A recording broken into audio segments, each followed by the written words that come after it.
Yan guys, inilagay ko na yung laman ng karne ng baboy. Dapat hindi mo sabay-sabay na ilagay yung taba ng baboy saka yung laman. Kasi yung laman ng baboy madali lang maluto guys. At ang purpose ko para unahin ko inilagay yung taba ng baboy para maalis yung iba niyang mantika para hindi masyadong oily. So yan, habang wait natin na maluto ng kaunti, isunod natin yung chocolate or dugo ng baboy. Hi guys! Eto, ganito ang pagluto ng chocolate meat. I call it chocolate milk. Chocolate meat. Una, lagyan mo ng asin at saka maraming bawang. Tapos igisa mo muna yung taba ng baboy hanggang sa maging crispy siya. Right? Slow fire lang guys para hindi ka agad masunog na hindi pa luto. Kailangan slow fire siya para magiging maluto at hindi biglang masunog. Ganyan ako magluto ng chocolate meat. So ganyan lang guys, slowly fire. Pero unahin yung taba na iluto para slowly nalalabas yung kanyang mantika, taba. Pero ang technique niyan guys, huwag mong lakasan yung apoy para hindi biglang masunog. So ayan guys. Tapos ito naman yung mga laman. Kung ma-crispy na yung taba, saka ko ilagay yung laman. Saka yun, ito yung huli kong ilagay. Yan. Kaya pinangalanan ko na lang ng chocolate meat. Oy. Maging ano na siya. Lapag-lapag na. Steady lang siya muna guys. So, hiwain ko muna yung mga laman. Tapos, huli kong susunod na ilagay ko na. Ayan guys, nilagyan ko ng takip para hindi nagatalsik dahil magsimula ng masisi yung taba, kaya nilagyan ko ng takip para hindi matalsikan ng aking mata. Naririnig nyo ba yung sound niya na nagatalsik na? Yan.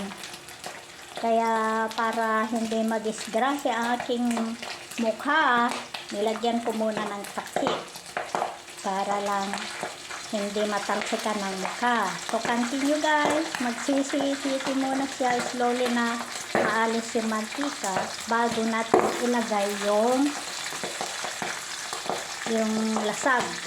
laman ng baboy. Yan na yung puro taba niya yan, kaya naglalabasan. Yan guys, inilagay ko na yung atay ng baboy, tsaka nilagyan ko ng kaunting magic syrup.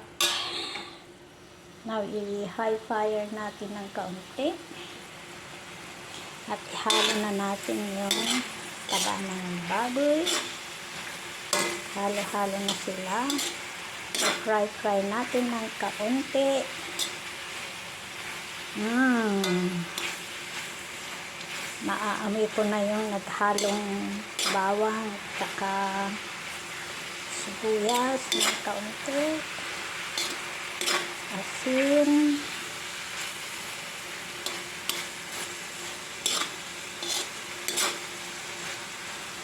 tsaka yan na yung dugo ng baboy guys na sinabi kong chocolate para hindi masyadong brutal. Yan. We call it dinuguan in the Philippines, but I just call chocolate meat for foreign language.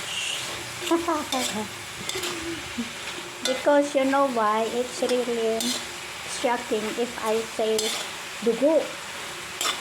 That's why I say na chocolate meat para naman hindi masyadong shocking ang impact niya sa people na madlang people.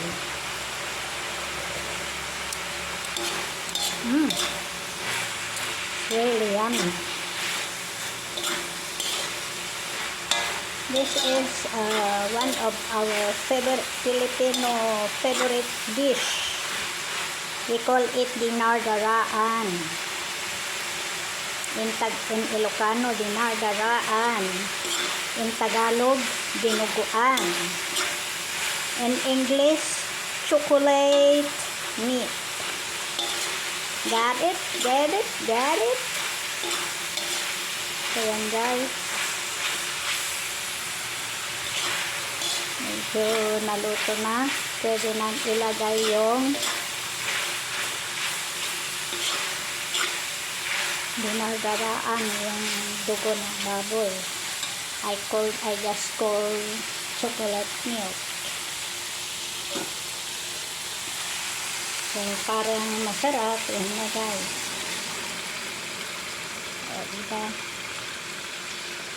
Nagiging chocolate milk na siya. Chocolate meat. Yan. Para halo-haloin natin. Para magiging chocolate na siya. O, diba? Sarap-sarap na. Ganyan lang kasimple ang magluto ng dinuguan guys. Pero yung iba, nilalagyan nila ng sili. Pero wala akong sili ngayon at this moment. Kaya hindi ko nilagyan ng sili. Yan guys. Pakuluan natin ng kaunti. Para maluto yung chocolate.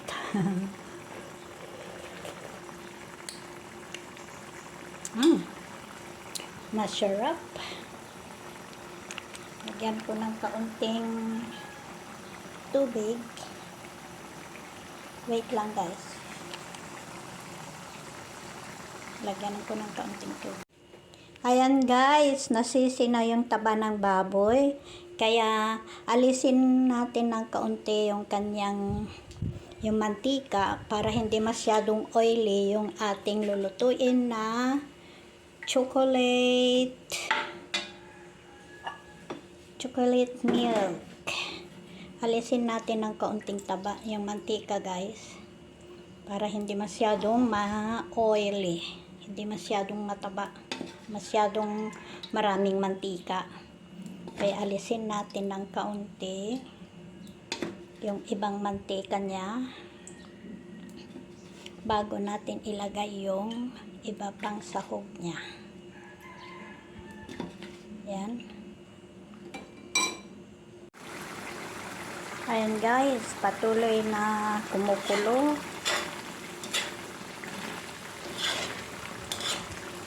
Malapit na maluto guys.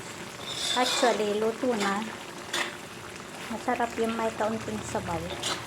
Pero gusto ko kasi yung a little bit dry.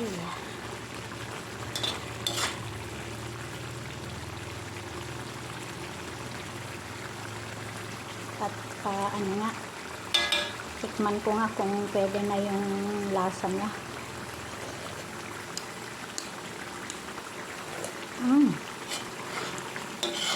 Really yummy. Okay na guys. So, that is my chocolate meat. Dinuguan. Yan.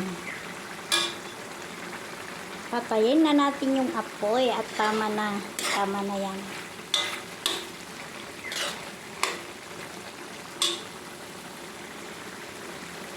Bye! Thank you for watching.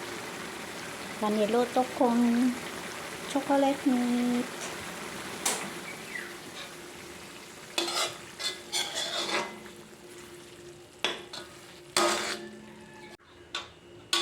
Now, ilagay na natin dito sa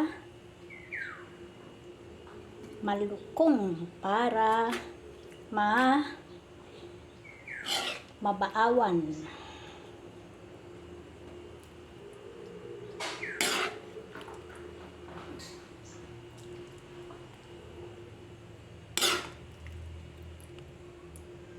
Masarap lagyan ng kanin yan para may yung sinangag ba.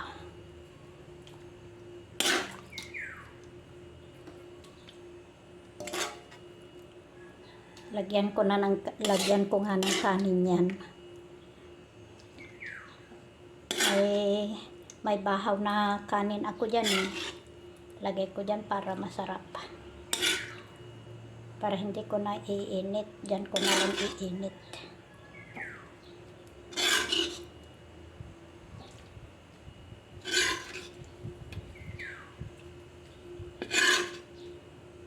Yan.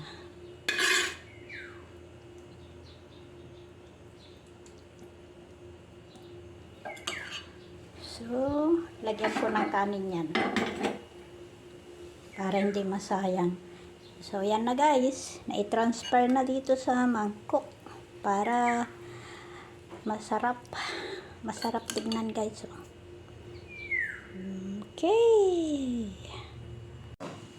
So, now guys. Tapos na ang pagluluto ko. Kain na tayo. Oh, ito na yung chocolate meat ko. Niluto. Kain na tayo. Ayan. Oh. Diba? Sarap. Kaya, kain na tayo guys.